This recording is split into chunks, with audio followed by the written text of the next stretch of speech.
You don't have to live in the middle. Okay. I am Ozgehan from Middle East Technical University, together with my colleague Osman Göksel. We were in charge of the policy report, which is available on the SAHWA website. I would invite all interested parties to visit the SAHWA website for applications. Okay, now it's And with my colleague, Dr. Göksel, we wrote a policy report on the European initiatives that are targeted to young people in the region. And we are very glad to have the representatives of the institutions, initiatives, programs that we have analyzed to be with us today in a roundtable.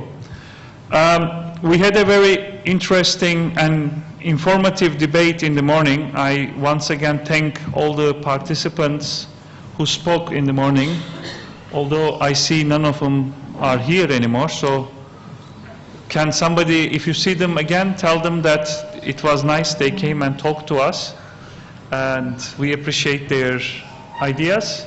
I'm sure some of you will see them again. And some of the points that were raised, and especially Professor Zuika raised the very good issue that we should not tackle youth in a box. We should not put them in a box. Young people are not a homogeneous solid group to be studied, put under the microscope. They are, the moment we do that, we will be missing a lot of important determinants such as class, ideology, religion, cultural structures, societal structures. And another problem with putting young people in a separate, distinguished box and analyze them is you also compartmentalize their problems. You create a category of youth problems, and the moment you do that, you make some problems of the young people. But as SAHWA, we are looking at things such as migration, unemployment, corruption, nepotism, family structures, and I don't think anybody can argue that these are youth problems or they are the problems of youth. These are social problems and problems of society. And again in the morning it was rightly raised that these problems are not unique to the Arab Mediterranean youth. Young people all around the world, as societies all around the world, are facing and going through similar problems. So again, we should not compartmentalize young people. We should not put Arab Mediterranean young people in a separate box either. They are going through the same problems that young people, the societies all around the world are going through, but to different magnitude. So the direction is the same, but the strength is different. And if the problems are international cooperation is a good way to tackle international problems, because if the problems are not local, the solution should not be local either. That's why we have the distinguished guests with us here today, because what they are doing is on the field trying to have a more global international approach to these challenges that we're going through. And we have three speakers with us. Mr. Sebastian Trenner is from the EU Delegation to the Arab Republic of Egypt. That's what his card says. But he is in the Human and Social Development Unit. So we are very glad that you joined us today and you will be talking about it. Next to him we have Mr. Sherif Yunus from the Union for the Mediterranean. He made also a few comments in the morning and introduced himself. And finally, Anna Lindh Foundation, we have Ms. Necla Abed from the Programs and Networks Unit. So what I would propose, and they were kind enough to agree, is not to have 3 20-minute presentations. because it's not fair to the first speaker. They get to speak and then listen for 40 minutes, and then when I'm in that position, I always go, oh, I should have said this too. Oh, why didn't I think? So what we propose now is more engaged debate forum, and what I offer is 5 to 10 minutes maximum, a little presentation on what you do, and then we'll switch to a little bit more TV format, that I will be posing questions and I will ask the speakers to answer. So by this way they can add things and we stay more engaged. So without further ado, let's start with Mr. Trenner. Would you like to briefly tell us about the European Commission delegation in Egypt and what do you do for young people? Thank you very much, Ozgehan. Hello everyone. I did prepare a bit more actually in terms of speech, but I'll try to cut it down. Maybe yes. I'll start with... For the hearing aids and for everybody to hear, yes. Can you use the microphone? That's appreciated. Maybe I'll start with a few disclaimers. I mean, first off, to situate me within the delegation, I'm heading the Human and Social Development section within development cooperation. So I'm not closer. The political. Can you get closer because yes. Some people are hard of hearing. So I'm not on the political side of things, I'm on the development cooperation side of things, just to put things straight. Also, secondly, at the delegation, what we do, or at least what we spend 95% of our time doing in the development cooperation section is bilateral relations between the EU on the one hand and Egypt on the other. So the regional information that I sort of put in to that short brief is indirectly from our colleagues in headquarters for most parts, but also, of course, on the basis of our experience here. So these are the main disclaimers in advance. I had an introduction about why it is so important, and now more than ever, to work on youth, not as a box, as you rightly say, but as part of our activities.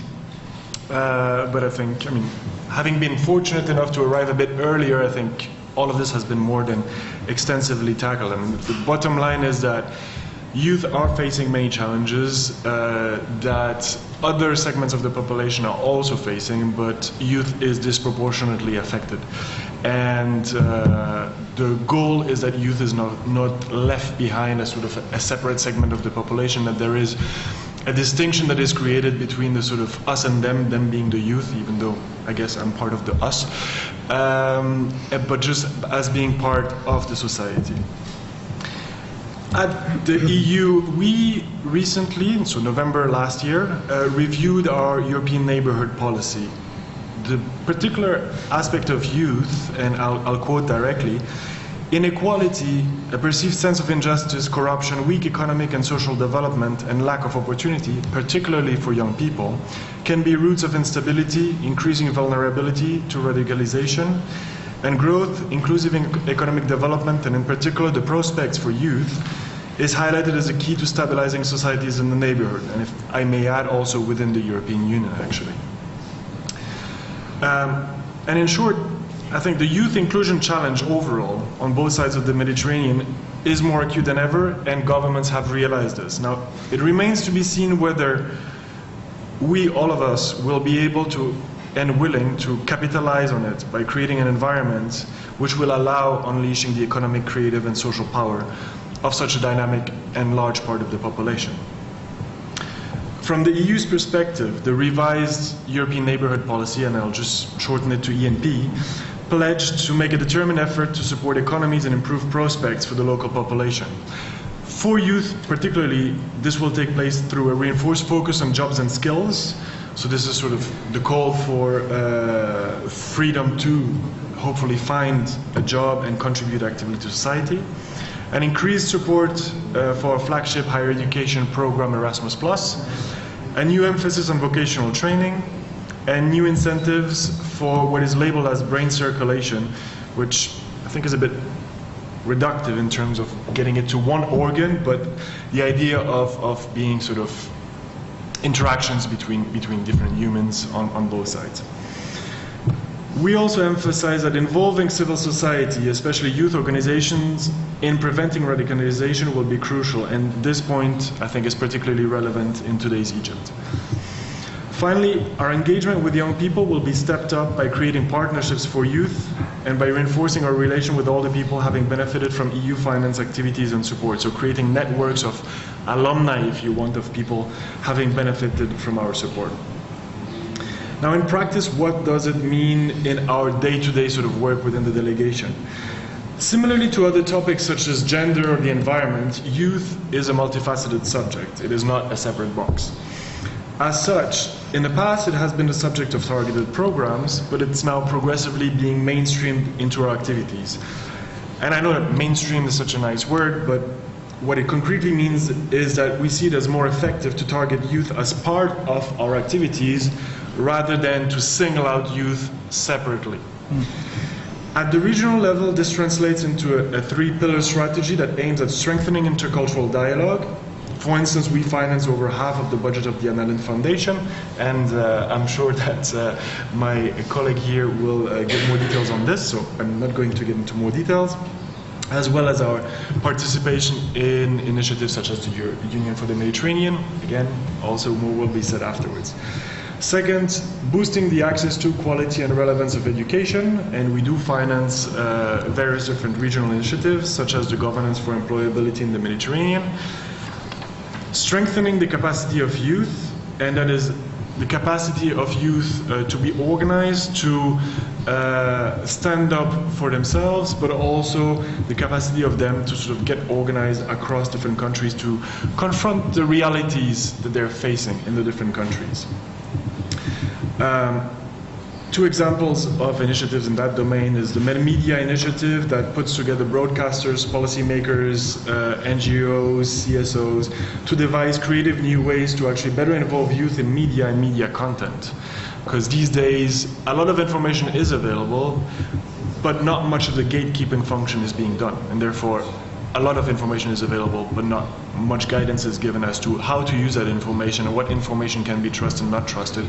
And I heard in the last session already the sort of references to a paranoiac approach, conspiracy theory, sorry, I forgot the word, conspiracy theory, etc., which actually is pervasive and on both sides of the Mediterranean. I mean, I was quite surprised as being French and German myself. If you look at the reactions following the attacks in Paris, conspiracy theory became a topic as well in France, where I'm sure it was to some extent, but it definitely came to the forefront after those attacks. Another example is the NetMed Youth Regional Program that is being implemented by the UNESCO, which aims at strengthening youth organizations and improving the networking and exchanges across the region and improving the youth representation in society. So how are youth being organized to actually have a say when it comes to policymakers' decisions that do represent or touch them in one way or another. In bilateral cooperation in Egypt, the main rationale is the same, is very similar, is that it touches upon different sectors of cooperation, and our action is to focus on the key role that youth can play for the present and future development of the country. And in all our activities, to different degrees, we have integrated youth in the logical frameworks, so basically the assessment table, if you want, of our programs. I can give you one concrete example. We have a public works program entitled Emergency Employment Investment Program, which receives an EU contribution of 70 million euros, is implemented by the World Bank with the Social Fund for Development here in Egypt. And our goal was, among other things, to create employment situations, temporary employment situations for people across the board, but most notably for women and for youth. The goal, the intermediate goal for youth was 65%, and we received the intermediate report 2 weeks ago. We're currently at 90%, having had 38,000 beneficiaries, over 11 million person days of work opportunities. And again, over 90% of this is for youth, young people between 18 and 29-year-old. So this is our way of pragmatically sort of putting youth-related impacts within our programs. And I could go on this, but I think I'll just shorten it there. And if you have any questions on what we're doing, I'm happy to respond to it. Yeah, and I have a list of questions prepared as well, so I will give you the floor again. And you mentioned, just for people taking notes, because I noticed a lot of people were trying to take notes, those 3 priorities, would you be kind enough to repeat them? I mean, strengthening the civil society dialogue was one of them. Intercultural, strengthening intercultural. I would actually put it broadly, and hopefully my colleague in the headquarters wouldn't contradict me. Strengthening dialogue altogether. Strengthening dialogue.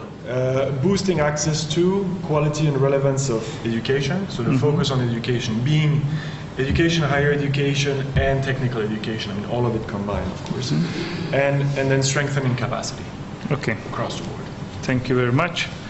And thanks for this brief one. We'll continue. You already provided more probes, more questions as well. I propose we continue with Necla Abed from the Programs and Networks Unit of the Anna Lindh Foundation. And what do you do in 5 minutes? Thank you. I'm Necla Abed. I work for the Programs Unit in Alexandria, which is the headquarters of the Anna Lindh Foundation. We are working through a network in each of the 42 countries of the Euro-Mediterranean Partnership. What we do for youth or with youth or with the involvement of youth is very much focused. You can put it in three categories. It's giving opportunities through capacity building, through offering spaces or financing spaces, and we are developing tools in cooperation with organizations and the youth. Now we had one huge youth program which was called DORAC. This program was implemented after the Arab Spring, funded by the European Commission. It was very successful because of this approach of doing capacity building and of giving spaces, which is very much needed for the youth and for and the development of tools. Now, after the DORAC program finished 1.5 years ago, now we are focusing mainly for youth on 2 programs, which are the exchange program, it's a mobility program, and the Young Arab Voices program, which will be in the future a Young Mediterranean program, because the Anna Lindh Foundation is a Euro-Mediterranean foundation. We work on a regional level, even though we focus with the DORAC program only on the south. And our main strength when it comes to working with youth and when it comes to working with civil society is that we, even though we are working on a regional level, we have these national contact points, which are our heads, who are basically the focal points for the network we have. And thus we can adapt to the local context. Means, let's talk about the exchange program, which is a mobility program, with which we are supporting regional cooperation. We support the travel of young CSO members, and they go to another country. They do an exchange with, for example, a South organization is doing an exchange with the North organization. By going to an Egyptian, for example, going to Germany, he will really learn what is needed in this country, even if we want to break it down even more, which is also very important, what is needed in this city, in this region, in this, what are their interests, what are their challenges. And they can learn. Yes, it's very much, it's not only an intercultural skill, like related to the personal development. Okay, I know the other culture, I know what the person eats and how he talks and the language. It's also about how to implement a project in another country and how to adapt certain projects to another context.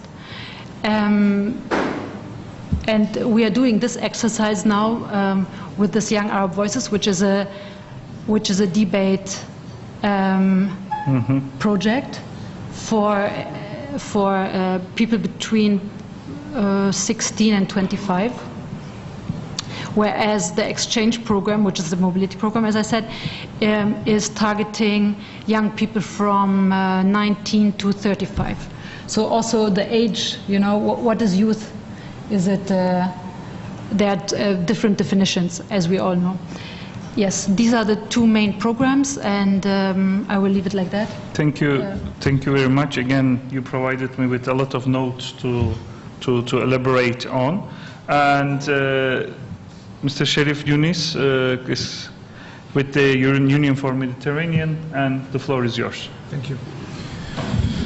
Well, thank you very much. Just as a point of entry to my intervention, maybe for those of you who do not have an idea about the Union for Mediterranean, I just would like to highlight that it's an intergovernmental organization that is comprised of 43 member states of the Northern Mediterranean, 28 EU countries, in addition to the Southern and Eastern Mediterranean, as well as Balkan and Turkey. So this makes the 43 member states represented by the Ministries of Foreign Affairs. According to the Paris Declaration that was approved and endorsed in 2008, the Secretariat of the Union for Mediterranean was established and based in Barcelona and started its operations in 2011 fully. We work in 6 main priority areas. One of them is, of course, business development and employment programs that I will be talking about afterwards. Other areas include women and social affairs and women empowerment, higher education and research, transport and urban development, renewable energies, as well as environment and water. We have at the moment, or the main objective for the UFM is to enhance the regional integration in the region through concrete regional projects in the 6 main priority areas. So since the establishment of the UFM, we have developed and approved until now 41 projects in these 6 priority areas, of which more than 10 projects are dedicated basically to youth employability and women empowerment. And of these 10 or 11 projects, 8 of them are currently under implementation in some of our countries. The UFM, I would like to also underline that it's based on the principle of co-ownership between the north and the southern shores of the Mediterranean, which is also represented in the governance structure of the Secretariat. We have the co-president from the north represented by the EU Commission and EU institutions, and currently from the southern countries, Jordan is the co-president. So based on that, we have another principle of developing the projects, which is the variable geometry, which means those countries who are ready to be involved in some of the regional projects would start, and then others would join later in other phases. Now, getting back to our main challenge that we are currently focusing, and I am in charge as well of the employment programs in the UFM Secretariat. After the Arab uprising and based on the mandate given by the Euro-Mediterranean Ministerial on Employment and Labor Issues, the Secretariat has designed and developed the Mediterranean Initiative for Jobs. It's a cross-sectoral program that tries to identify successful and best practices in the region in order to help different promoters to replicate and upscale these existing programs in the region, and of course facilitate also the dialogue between different stakeholders. So the Med for Jobs program is act also as a dialogue platform on employment issues. The conceptual framework of this initiative basically stems from the both sides of the labor market, which are often addressed separately, which is the demand side, that represent the small and medium enterprises, the startups, the business incubators, so providing young people with the physical place to start working from and grow their businesses. And the supply side, which basically tackles the issues regarding to the skills development, the employability programs, as well as the entrepreneurship education.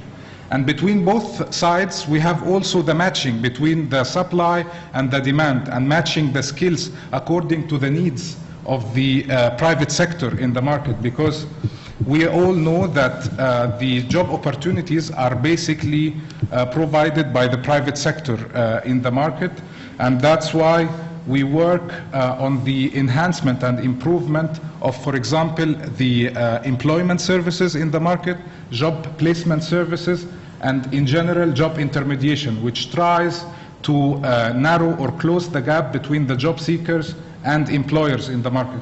So these are the three main areas or components, if you like, of the Med for Jobs program. Having said that, we also work on a cross-cutting issue like gender balance. So all of our programs are basically mainstreamed to have a gender balance between males and females. In addition to that, what we try to work on is to provide or to create decent job opportunities according to the International Labour Organization agenda, which take into consideration the labor rights and social security, and also the sustainability of the program. So these are the cross-cutting issues of the program.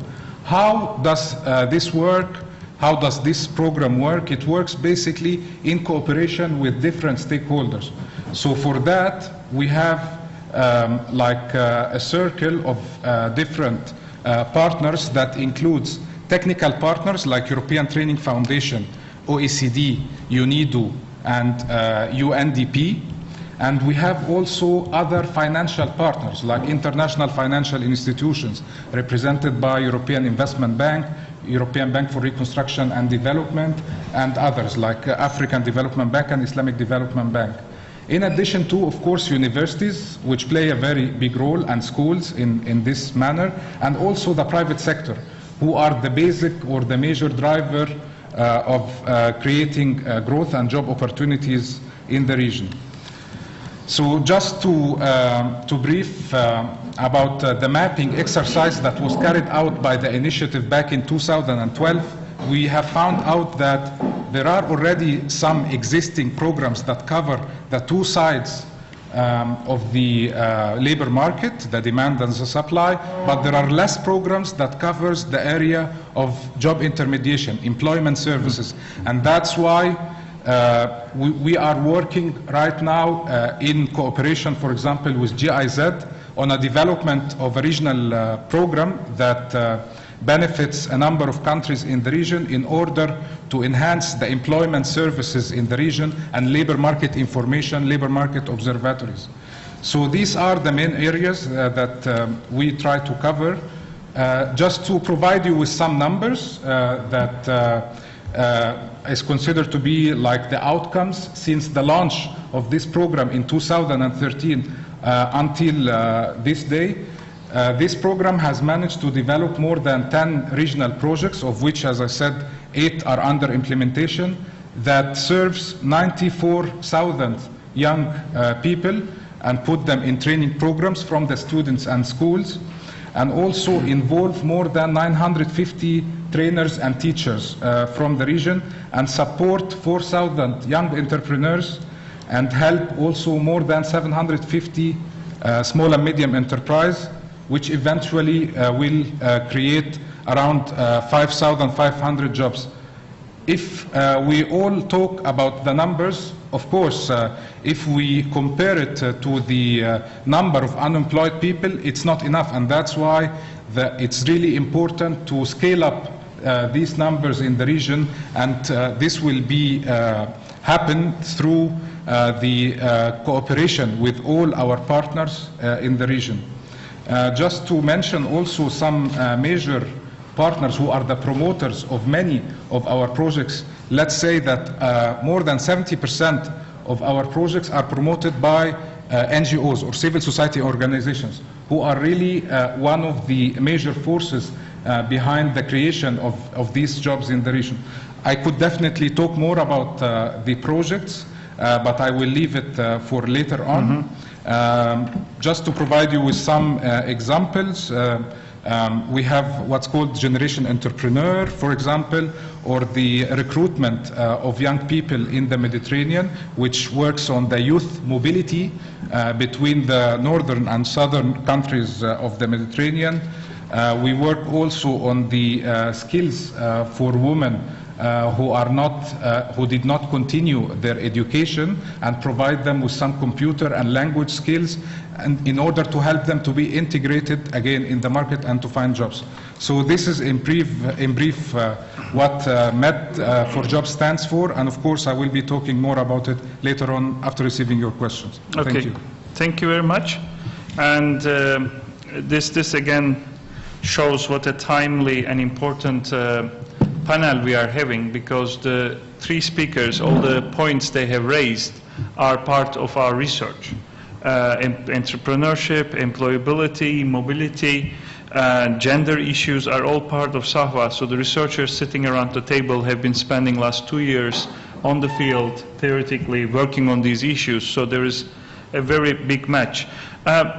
And I heard a lot of matching keywords, you know, hashtag empowerment, hashtag dialogue, hashtag mobility.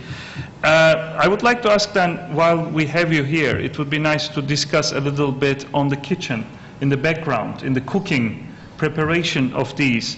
And Sebastian, you mentioned the logical frameworks and analysis. You mentioned mapping exercises. So these are very important. I would really appreciate what is behind these programs, initiatives you're doing. How do you decide on your priorities? How do you decide that the needs of young people, the reality matches with the proposal you are making? So Sebastian, would you like to elaborate more on the issue? You mentioned log frames, for instance, how these priorities were set. I'll try to be short, because I mean, if it's about bureaucratic or institutional processes, that could become a very lengthy process. Maybe just to the microphone, because people. Maybe just on a separate note. Sorry, maybe not to contradict, but complement what you were saying before, as us being here to provide a global perspective. I think actually from the three of us, I heard the global, which was already a topic in the 90s when I was in business school, but it seems that's exactly what we're doing, is basically trying to get the general approach with enough flexibility to actually adapt our activities at the local level. Now, in terms of processes, I mean, for us, in terms of cooperation, of course, we have at the overarching level the neighborhood policy, which is sort of guiding in general our policy towards the neighbors both in the east and in the south. This sort of gets translated into, as I was saying earlier, the regional programs, which are managed by our headquarters, but for which we, the delegations, are consulted. And of course, we in turn are always in steady relations with as many stakeholders as possible, both in terms of human and time capacities. So we're feeding in that process. At the bilateral level, we're bound by our mutually agreed Egypt-EU partnership priorities that are then translated into annual action programs that condition sort of our activities. And for all of this, at the end of the day, it is the consultation between us and the government, as well as the stakeholders, that sort of come up with a concept. And of course, that concept is always sort of a summary or a mix of different interests and different needs, etc. But in this process, we do have internally as well a separate review. And when we here in Egypt propose an activity, say for instance on employment, let's take the example of employment. And first off, the program manager has to convince me, I have to convince the hierarchy, we then all have to convince Brussels that it's a good idea.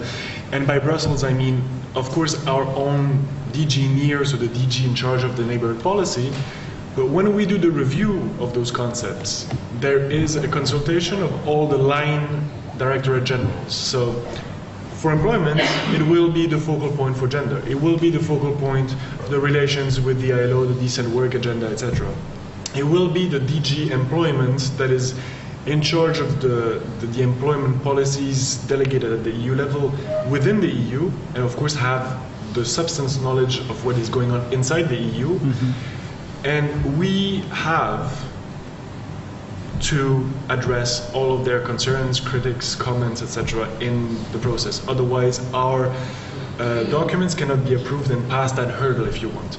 Of course, there are different levels. I mean, there are comments on the basis of the decision of our director that need to be addressed and responded. There are those who are recommended to, and then there are those which are sort of tweaking on the margin. But all of this, at the end of the day, all of this really complex process is translating into our activities. And this, of course, is about the design of the project, is about the log frame, so the results should be achieved, if you want, by the program. And because we don't work in a bubble, in a vacuum, of course it translates into our relation with whoever will be implementing, the stakeholders, the participants, etc., etc. So I don't know if I confuse everyone a bit more, but it is a complex process, and it's basically handled throughout and all. We saw that coming the moment you start talking about Brussels, so we knew that it would get going. But it's good to have an inside look of complicated, yes, but it's good to have a look. Nejla, you also mentioned this mobility programs, for instance, the employer. Again, how do you decide this is what young people need, this is what young people want? What mechanisms does Anna Lindh Foundation has? The main consultation body, if you want to say it like that, is our network. I mean, we are... Microphone. Sorry, closer to the microphone. We also are an intergovernmental organization, so we also have the states who are also have a decision-making power. However, it is mainly the civil society organizations we are dealing with that we get the feedback from and who are supporting us. We also have an advisory council. We have a forum every 3 years. Can you go specific on that forum, because I know it's a very sophisticated and large one. It's a regional forum for our network members. You have to be a member of the Anna Lindh Foundation to get supported by us, also through the grants and other programs, even though there are some programs who are also open for non-members. However, as I said, this forum takes place every 3 years. And in the past, we used to have, like the last 2 forums, the one that took place in Marseille and the other one in Barcelona, we had over 1,000 participants. And we are inviting institutions, we are inviting, as I said, civil society organizations, we are inviting individuals to reflect about what is happening in the region and what is needed. We usually have a panel in the morning, and then afterwards we have workshops, we have a fair of CSOs. This is how it, usually the concept. We had in the last 6 years before the forum always preparatory meetings, where we invited different civil society organizations to give us their feedback about certain topics, for example, women, youth, intercultural dialogue and migration. And this year, unfortunately, because of budgetary reasons, we also depend on money that we receive. We cannot do the preparatory meetings. However, we will have the next forum in Malta, also with the involvement of civil society organizations and institutions. And for sure the Commission and the UFM will be there too. Yes. Thank you very much. Sheriff, you mentioned your mapping exercise as well. Is there anything you want to add, or how do you decide on priorities? Yes, maybe just to comment on the questions that you raised regarding how do we develop or how we work on these different projects. Actually, we have 2 main sources.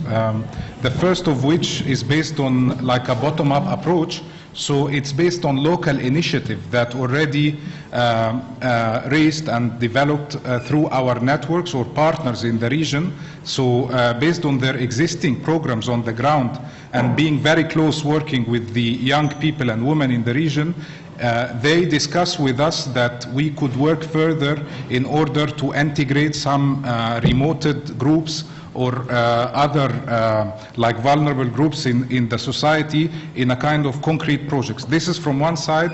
From the other side, which I did not mention before, is at the policy level. So these are represented by the work programs that are endorsed by the UFM ministerials. So, for example, on employment, there will be on the 26th and 27th of September a UFM ministerial on employment that will discuss and agree on a number of actions in the area of transition from the informal to the formal economy, and how we could do that through maybe flexibility of some contracts in the labor market, or helping some existing companies or enterprises in the informal sector to have official documents and provide them with some incentives. And also or discuss issues that are really representing a major challenge right now, like refugees. This is an issue that is faced by many of the countries, not only the southern countries or the first hosting communities, but in EU as well.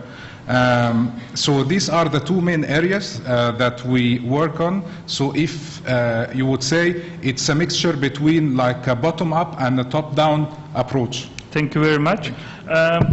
To continue, Sebastian, when you were mentioning how you set your priorities, you also said there's this Egypt-EU dialogue.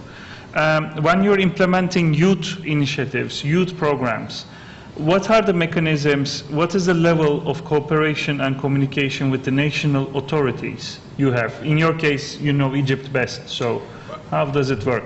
Currently in Egypt, I mean, as I mentioned earlier, we do in Egypt particularly, we do not have any youth program per se. But we do have a lot of our cooperation portfolio that focuses on youth as a sort of a result to be achieved or a topic inside of the program.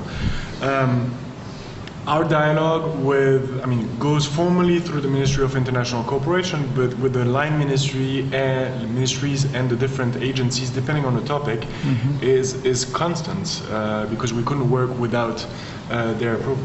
Okay. And Necla, do you want to pick up from there? What is your level of cooperation, communication? What mechanisms do you have with the national authorities to work on the youth-related issues? We also need approvals, at least for the southern Mediterranean countries. For Europe, we don't, but it very much depends on the program. For the exchange program, which is a mobility program, no, there's no approval needed. For the grants, there is an approval needed because we are giving money to civil society organizations. You want to add something? Sorry. Yes, sorry. Please go ahead. Just complement one distinction. Again, my bias on the bilateral, on the regional. So bilateral, Ministry of International Cooperation in Egypt is the front runner, if you want. For regional programs, our first contacts, when we implement at the national level a regional program, is the Ministry of Foreign Affairs. Ministry of Foreign Affairs, okay. And typically has a slightly different view than the Ministry of International Cooperation. Okay. Well, Sheriff, you also mentioned these issues. So I would say that the board of the UFM is basically represented by the Ministries of Foreign Affairs. So we never talk about some programs or initiatives to be implemented in the region. We have the direct access to the different line ministries through the Ministry of Foreign Affairs. Okay, thank you. And then this is talking and working with the national local authorities. How about each other? Because you represent different initiatives. Necla was saying that in the Maltese meeting, the Commission and the UFM will be invited. How does it work? Are you satisfied with the level of communication and cooperation between different initiatives? Would you say, for instance, there's a synergy among yourselves when you're addressing issues dealing with youth? Do you want to start, Yunus? Sure. Well, first of all, just a clear example to give on this particular question. We have, for example, the meetings of the board of Lindh and UFM are on both or consecutive days. So the first is the UFM and the second is the Lindh. And this is from one side. And from the other side, we have, for example, some dialogue platforms on the different priority areas. And if we're talking about the employment programs, we have what's called the advisory board, which has among its members a number of international and local actors in the region. That includes, as I mentioned, the main players like UNIDO, UN organizations, International Labour Organization, DG Employment, and DG GROW, for example. So we have the main players around the table discussing the current or existing programs in order to ensure complementarities and to build synergies between the different programs. Okay. Do you want to pick up? Let's have Nejla first, and then on this topic, let's have questions around. Yes. Yes. The Anna Lindh Foundation, it's all about cooperation, if I can really sum it up like that, because as I said, we are a network of networks, and we need to cooperate with the different national networks or head of networks to be able to implement. We are not only cooperating with our heads of network, we are also cooperating with different projects, or we are not programs. We are not only cooperating with the UFM or the Commission, also with other projects like NetMed Youth. We try to create as many synergies as possible, because if you want to cater to 42 countries without cooperation, it doesn't work. And also, I mean, in development, you have to. There is no question. Okay, this cooperation and communication seems like an interesting topic. But the way you think, do you cooperate as different institutions? Do you cooperate in knowing about the youth in any country or working with, or each one comes with his own plan for the youth? That's one thing. Is there cooperation between these institutions or not? And also, do you try to have an idea about the youth in the country you are going to serve? And what are the criteria you look at the youth in? I mean, which kind of youth you look at? Which kind of help you want to give?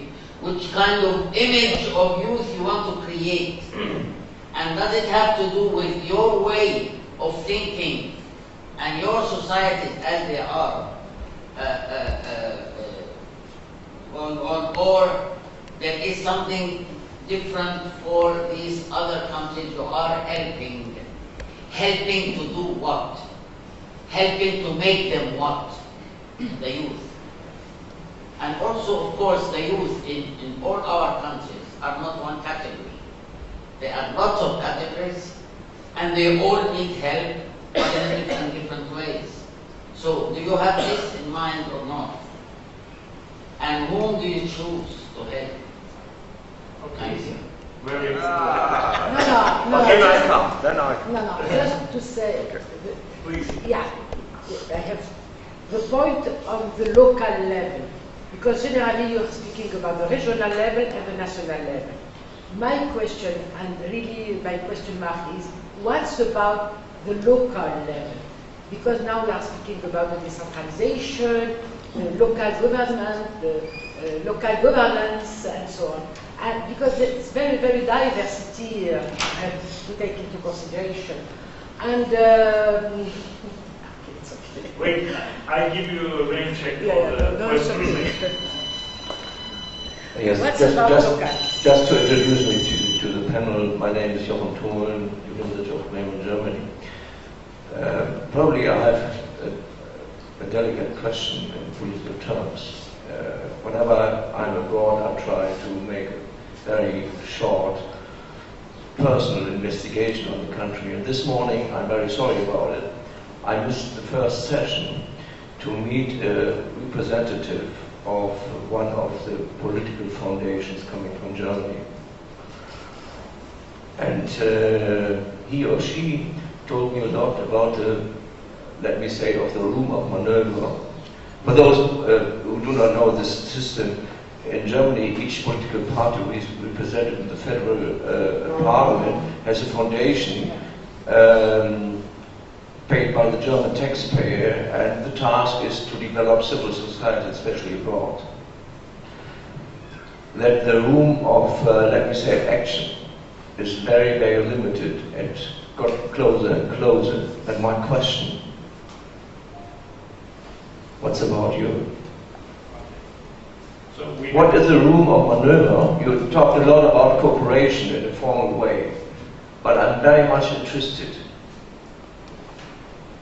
How many of your ideas, independent from the question of the first speaker here, how many of your ideas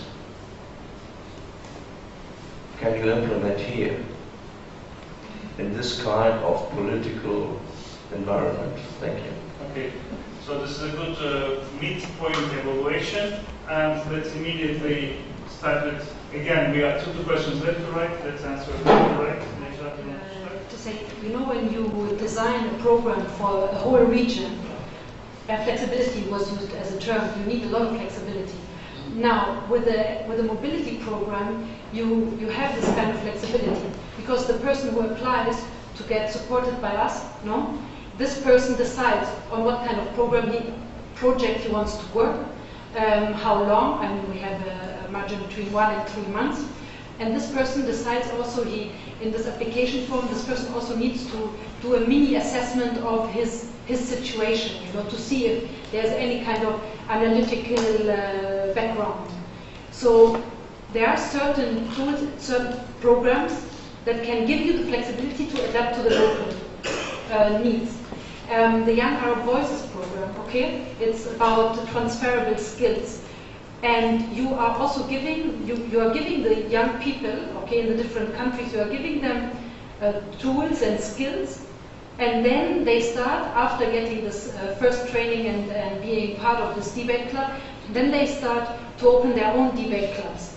And there is really little involvement of the foundation in the end. And I would like to say we are working on intercultural dialogue, okay, so it's not a sensitive topic.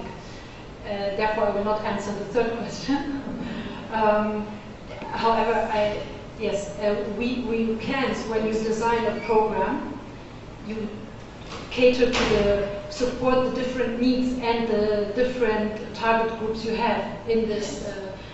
Different classes. Different classes too, especially the Young Arab Voices and also the exchange program, because we also accepted applications in Arabic. You know, there's a language challenge. However, when we have regional trainings, okay, on the Euromed level, then we have the youth have if they don't know English to communicate with each other, then yes, you exclude, and then you exclude a certain social class, because in the end it's the middle class, upper middle class who speaks English and can have a conversation in English or French. However, we try our best because it's about intercultural dialogue, and as I said, we try to give the possibility to apply in Arabic and to have events in Arabic, so we can also include people we are usually not involving in our activities. Okay. Sebastian, do you want to continue? Aldo, left to right, sorry. Sherry. Yeah, good. Just maybe going back to your question about working with youth, how we approach them, how we select, if we have a criteria. Well, I would say and answer directly that the criteria is definitely covered under the design of any of the project or a program. So according to, like if you say an analysis, a situation analysis in the countries involved, some programs, for example, I'm talking about some existing programs that approach, for example, schools dropouts. This is one. Others approach people at remote area through financial inclusion or mobile financial services. This is another project. So this is basically according to the design of each program. And we as a UFM, as an organization, we do not implement ourselves programs. It's the promoters of the program who implement. So those who are on the ground in these countries are those in charge of the implementation of any of the actions. So, regarding the local level, I would say you are raising a very important issue, and that's why we also cooperate with other organizations, European organizations like European Training Foundation. They have a very important, if sometimes maybe humble a little bit if we say, like what's called the Entrepreneurial Communities Initiative. I would say this is something that goes really local and works on the multi-level governance. So I would give an example in Algeria that one of these entrepreneurial communities come from a region in Lagouad, in the desert, in the middle of the deserts, where they produce a very high quality dates, and through this process they engage the stakeholders in the region and graduates from the schools in order to provide them with the skills needed for cultivating this type of high quality products. So in that sense, those people are connecting with those in decision-making process and other stakeholders in the region in order to maintain their businesses. So this is an example about the local level, and I will give then the floor to Sebastian. Microphone. I'll try to respond to all the questions. There's a way in responding to all of them. I think in terms of cooperation between the different organizations, I think first up there is the flow of financing, of course, between the different organizations, which creates de facto the necessity to have a cooperation. And of course, as with everything else, the higher up the food chain you go, the less people there are, and therefore the easiest it is to coordinate. When you go at the level of programs and projects, it becomes much more complicated because, of course, there are much more people involved on both sides. Also, the stakeholders are much more numerous. But to the extent that it's possible, we're trying to do our best to coordinate and cooperate as widely as possible. So there is no de facto exclusion of any groups of any form. But it is just, at some point, it just becomes really humanly difficult. Take the example of the country of Egypt, 90 million inhabitants, about median age is about 25, so pretty much about 50 million people we should be talking to. Of course, you use multipliers, and you probably will end up not covering all of the facets of youth, etc. But we're trying as good as we can to cover it. You asked a question, do you try to have an idea about the youth? Of course. Helping to make them what? I think at the end of the day, what we're trying to do is, to the extent that it is possible, is to try to help them pursue what they want. To try to put them in a situation where they feel more empowered to actually advocate or create their own initiatives and pursue their own goals and dreams. In terms of the local level, I think it sort of joins what I was saying earlier. What we use mostly when we know that we don't cover everything, when we know that we don't have the knowledge, because there's always an information asymmetry, is the tool which also has its own limitation of call for proposals, where we basically say, look, we have, schematically speaking, we have this amount of money that will be divided in these type of grants from this amount to this amount, and we want to cover those topics. Come with your proposals, and then we have an evaluation committee which reviews all of this. Of course, that means that people or organizations need to be able to submit those proposals according to a form. This is our own bureaucratic constraint. They have the information. Exactly. And I mean, to have the information, but to have the information, quite frankly, the information flows relatively well from us on the website, through our member states and their own networks. We do tend to cover quite a lot of people. Now there's the other part of the thing is, once we decided to allocate the money, we had to comply with national legislation, which indeed the control over the activities of civil society has increased in this country recently, or at least the implementation of the NGO law has increased. So that means that The organizations, if they are NGOs, have to be registered and have to receive the approval to receive our foreign funding. But I think there is a difference between us deciding to allocate the money on the grounds that the project is sound, and the government decided that the program can be implemented. I don't know if that responds to your question.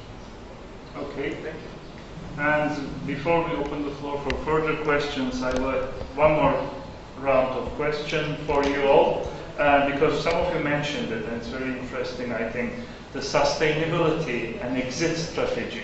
Most of the time, the interventions, the European or foreign programs support, we need to talk about sustainability and exit strategy, because that was the case in Turkey in early years. There is money, there is project and NGO. When there is no more funding, no more projects, and no more NGO. So, you, for instance, Lindh has this Arab Voices program. You're starting their debate clubs, and they are starting their own debate clubs. What are your evaluation schemes on the impact? How do you assess the impact? And how do you ensure sustainability? Do you have an exit strategy when you just support them? Do you want to start, Sebastian? Shall we come that way this time? Sure. Yes. I thought the question was more directed to the No, but that's an example. Lindh Foundation has, because she mentioned this debate clubs, alumni association, and so on. So how do you ensure, how do you evaluate, and how do you ensure exit strategy? Okay, first off, reference to this very complex decision-making process. Of course, we also, in that decision-making process, have the people specialized in monitoring evaluation, who follow much more on the sort of topics of sustainability of the project, and we have to take into account their sort of input. In addition, we do have, depending on the size of the projects, we do have mandatory midterm, or starting midterm, and evaluations. We do have the regular follow-up that we do ourselves, and we do have the possibility in the design stage to include a certain amount of money to be set aside for impact evaluation ex post of the program. So to the extent that it's possible, we're trying to always have this in mind when we do conceive the project. So it's honestly, again, it's a process that is sort of throughout with different mandatory and voluntary sort of things that we integrate or push for integration when we're not directly implementing. Well, it's good that it's part of the funding scheme and it's in the design of it as well. If I may just add to this, I mean, at the end of the day, what we're doing is we're using European taxpayers' money, and recently it's become more scarce and much more. And we have a responsibility to ensure that this money is used as wisely as possible and as effectively as possible. So of course all of this means that there are all those mandatory processes which are also good in seeing how well we spend this money. And this is internally, but also we do have regular visits from the Court of Auditors at the European level, which is absolutely independent and has comments to do on our cooperation. Okay, thank you. Sharif, about your evaluation and exit sustainability. I would agree to all what was mentioned by Sebastian, and add to this that through the process of the formulation of the projects, we have this as a guideline. So sustainability of any project is foreseen in the methodology of any. This is from one side, and from the other side as well, it's really important that we do have a process of monitoring and midterm review, because we have to provide some reporting back to our board and also to the auditors. So that's why it's totally foreseen within the methodology of the development of any of the projects. The Lindh Foundation too, when we give grants, also the sustainability is part of the evaluation process. Then we also do monitoring ourselves. We have staff, not a lot, but we have some people who are dedicated to that. And then we have, like, as I said, one of our most successful programs is the Young Arab Voices program, also because of the sustainability factor, and it is because it's basically a low budget project. What do youth need in the end? They get trained and they get debate skills, critical thinking skills, and they are able to transfer these skills by establishing a new debate club. And what they need is not even a room. I mean, they can be even on the street. And because it's fun, it's quite interesting for them, and they just started to implement these debate clubs, and it became, I think, 18,000 youth were reached in the region through this For the time program. being, we did not reach yet to one of these examples, but we are working on it. Okay. Yes, please. Also, sustainability support in one way or another is the fact that we are really helping people to network. And the forum is, as I said before, is one platform. So people meet, they meet with donors, they meet with other NGOs. So we're giving them also the opportunities. This is, by the way, I think the most important word, giving opportunities, and then they do the rest. Okay. Those opportunities are always welcomed, because sometimes you have good ideas, but you need to find a partner to be able to apply. You need to transfer know-how. The first European project we wrote after Euromed youth exchanges started in Turkey was basically sitting with my Italian partner and learning what is aim, what is objective, what is sustainability together. So these opportunities are always most welcome.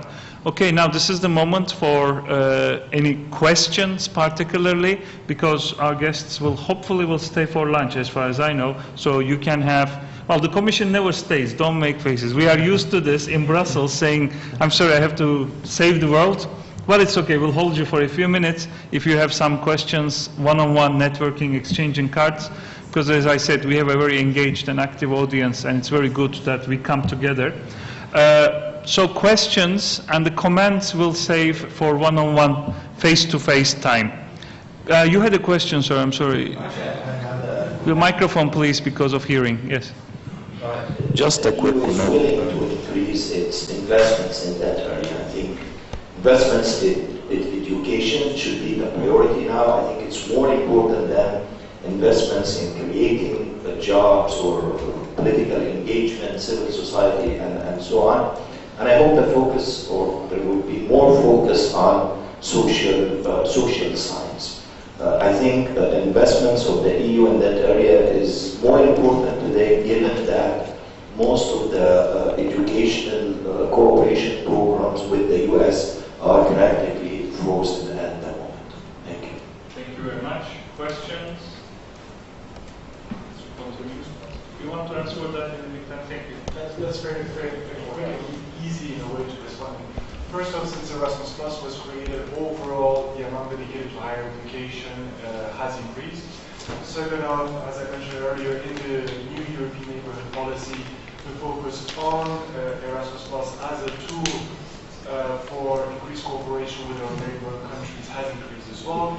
Third off, very pragmatically, last year, within my team, we just hired specifically a person to follow up on higher education and youth programs, and he's working really closely with Dr. Yasser, our National Erasmus Plus coordinator, to try and see how we can concretely enhance what we're already doing within the framework of Erasmus Plus specifically, but also possibly using our bilateral envelope for the EGDU relations. Thank you. Diana? Yeah, I'm Rania Ruki from the Population Council District Office. Talking about sustainability, I would like to hear more if you have any plan.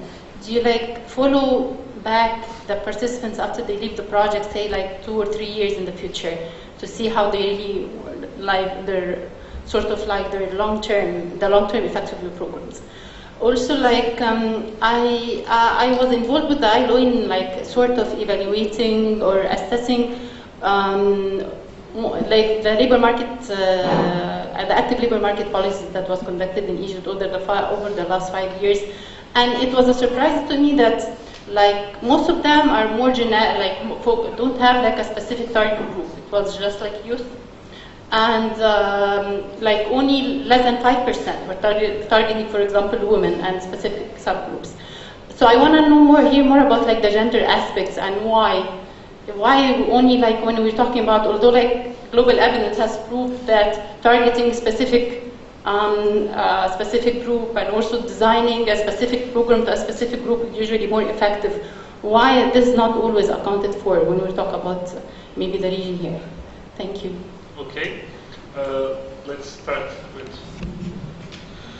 Nisha. We have in our strategy, in this renewed strategy, we have women and youth as the main target. However, women are the ones, who are really, they are more interested in intercultural dialogue. The better application we are getting are from women. We are getting more application from women. We have more women participating in our events, like not only the interest, also, however, on the panels, which is another thing, okay, we have more men sitting. Yes. This is a whole now. And yes, so for the field of intercultural dialogue, the women are there, they're just there and they're very good, and I'm very happy. Okay. Anybody else want to answer? Elena, Dr. Sanchez has a question.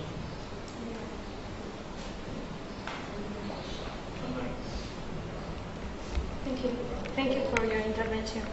I have a question. We have been talking in the roundtable one about, we are not talking about a monolithical group when we are talking about youth, but my concern is all of you are working on labor market, about education and so on, and my question is, how do you know that you are not focused in the same target?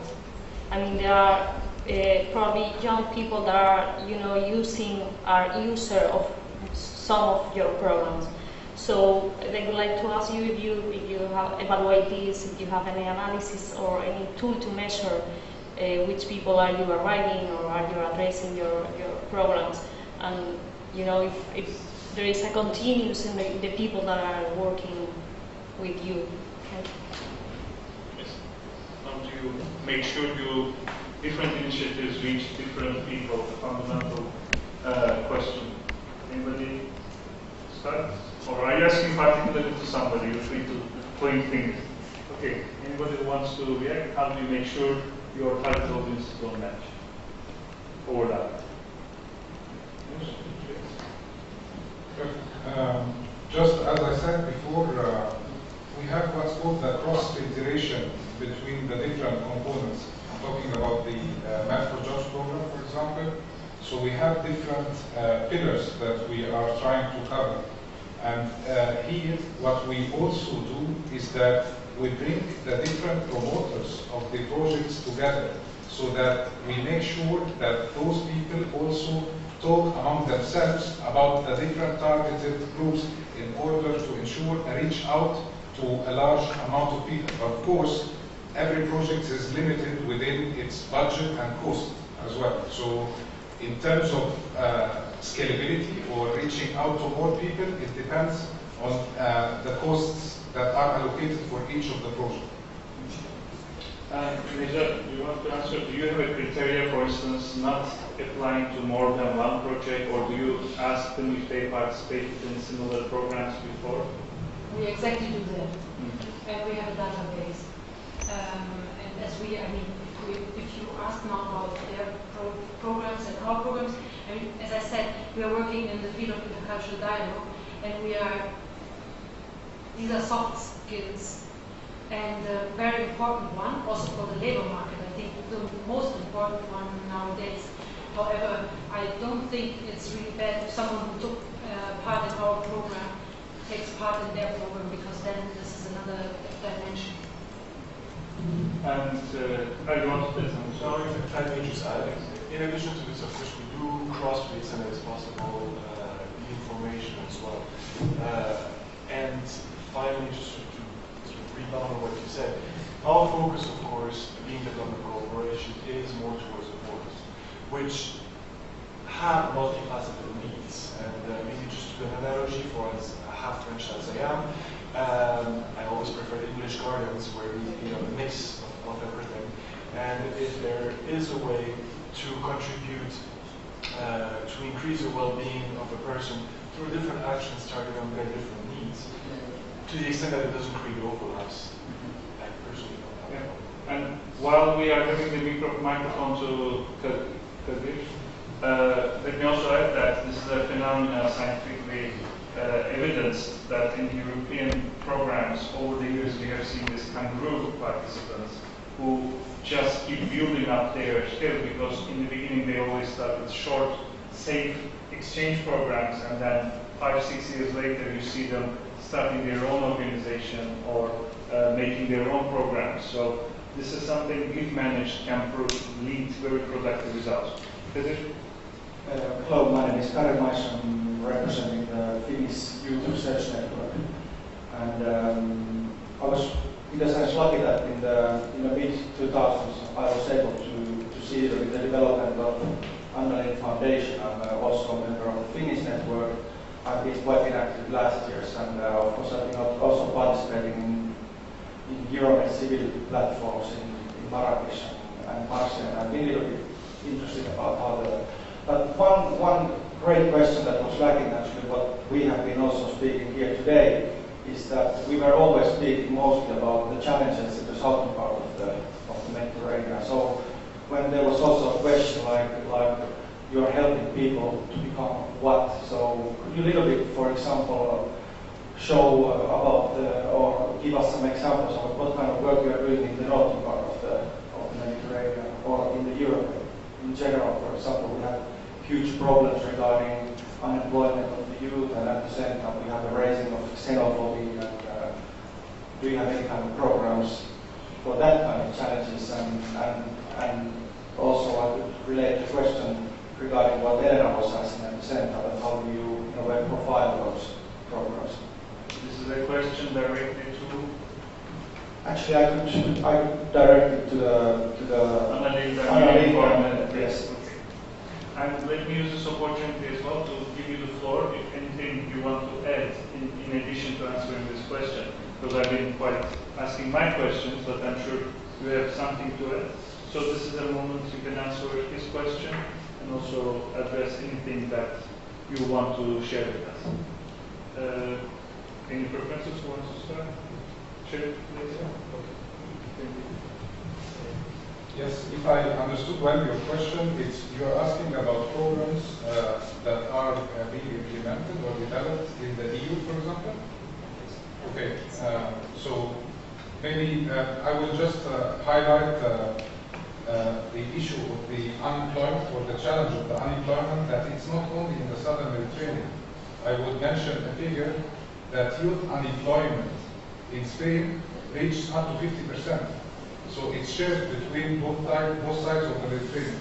So I would say from our part and through the different regional strategic programs that we have, we try to focus more on the projects that benefit the southern and eastern Mediterranean in addition to the Balkan.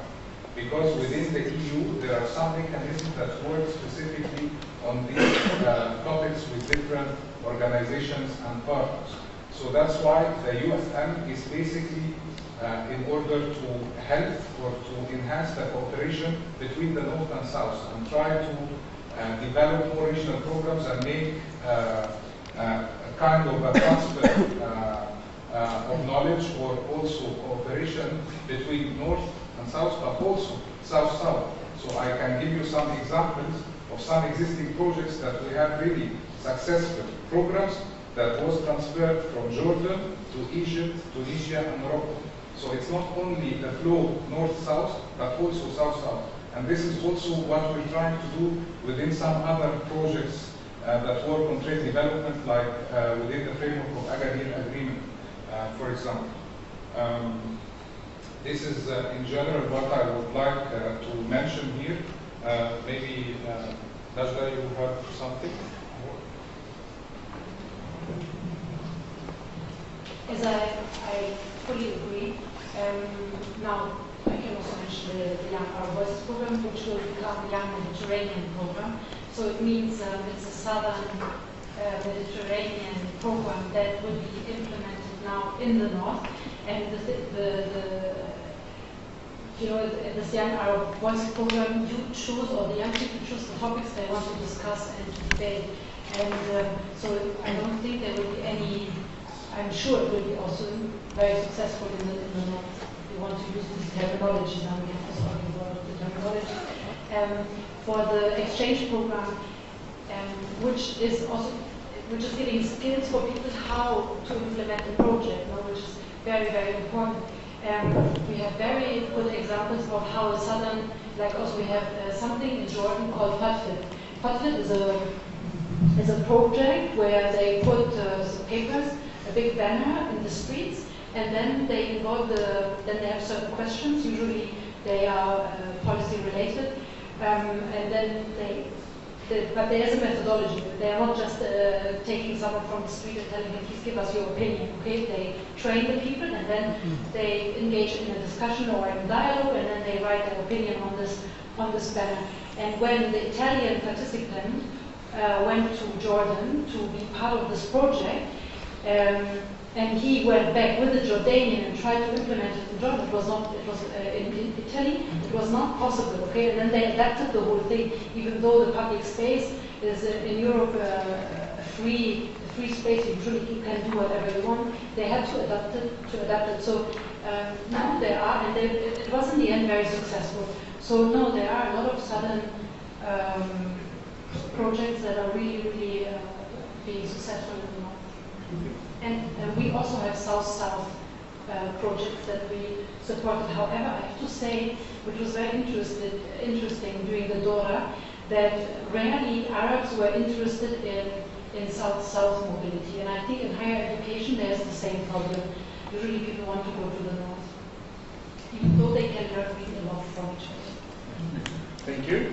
And yes, anything you want to add? Sorry, I know the question wasn't directed. No, this is also your moment if you want to add something. I'm not going to even when you take the cooperation perspective, which typically supposedly is more of a one-way street from one direction to another, you realize that sometimes it's a completely two-way street as well. I don't remember where exactly how it went, but we did finance an activity, not in Egypt, in another country of the region, where it was a local idea to have like a booth with youth asking questions and giving their response. For instance, what are the main issues you struggle with on a daily basis? And it was a partnership with same booth in different countries in I think it was in Palestine, if I'm not mistaken. That concept, I think French participants saw it, liked it so much that they actually replicated it in France. And then now they're working on replicating it at the EU/EU Mediterranean level. So sometimes, even if it's not the main goal, you end up having sort of a trigger effect that actually benefits as well, purely within the. Okay.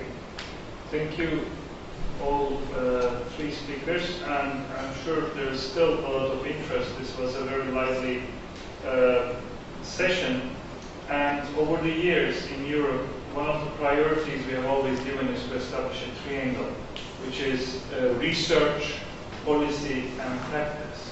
And being someone who switched from practice to research, I was a youth worker trainer before I was a PhD, I really value this because it strengthens both parties, or all parties involved.